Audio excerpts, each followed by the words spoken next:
جاندار غلام کے منہ پر زوردار تھپڑ مارتا ہے اور کہتا ہے کہ میرے منع کرنے کے باوجود تم اس لڑکی کو یہاں لے تو آئے ہو، مگر میں تم سے دونوں کو زندہ نہیں چھوڑوں گا۔ اسی وہ سندری غلام کے سامنے کھڑی ہو جاتی ہے اور جاندار سے کہتی ہے کہ آپ کو جو کرنا ہے میرے ساتھ کریں، غلام بے قصور ہے، اسی نے تو صرف میری مدد کی تھی۔ جاندار غصے میں سندری کو بالوں سے پکڑ لیتا ہے اور اس بات پر چلاتا ہے کہ تمہیں تو میرا اس بات کا احسان مند ہونا چاہیے کہ تم اب تک زندہ ہو، ورنہ آج کل کی اولاد کو تو میں پیدا ہوتے ہی مار دیتا ہوں۔ غلام فوراً سندری کو چھڑواتا ہے کہ دنیا میں کوئی نہیں اور میں اس سے شادی کرنا چاہتا ہوں، آپ چاہیں گے تو میں یہ حویلی چھوڑ کر ہمیشہ کے لیے چلا جاؤں گا، اور ویسے بھی یہ وہی لڑکی ہے جسے بادشاہ ڈھونڈ رہا ہے، اگر یہ بادشاہ کو ملی تو وہ اس سے شادی کر کے رہے گا۔ یہ سب سن کر جاندار کے ہوش اڑ جاتے ہیں اور وہ غلام سے کہتا ہے ابھی کے ابھی اس لڑکی کو لے کر یہاں سے چلے جاؤ، اگر یہ بادشاہ کو ملی تو میں تمہیں زندہ نہیں چھوڑوں گا۔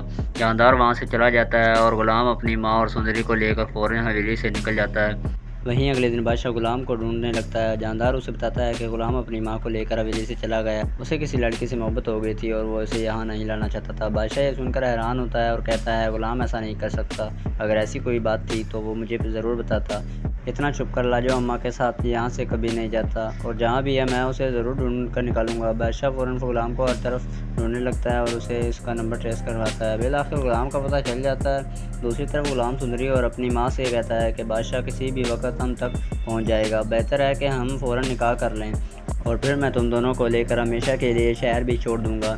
وہ لوگ نکاح کی تیاریاں شروع کر دیتے ہیں۔ غلام مولوی صاحب کو لے کر گھر پہنچتا ہے۔ مولوی صاحب ان دونوں کا نکاح شروع کرواتے ہیں کہ دروازے پر زوردار دستک ہوتی ہے اور اچانک بادشاہ گھر میں داخل ہوتا ہے۔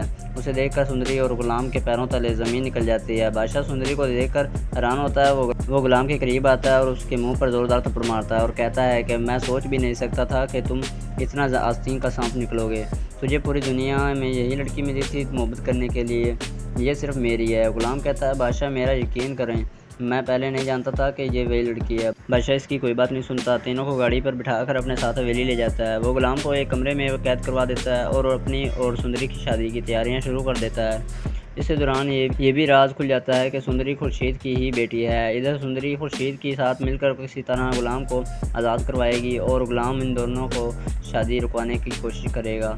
بادشاہ کی سندری کے لیے محبت نفرت میں بدل جائے گی اور وہ ان دونوں پر بے تحاشا ظلم کرے گا۔ تو آپ کو کیا لگتا ہے ہمیں کمنٹ کر کے ضرور بتائیے گا۔ ویڈیو اچھی لگی تو اسے لائک کریں اور چینل کو سبسکرائب کرنا مت بھولیے گا۔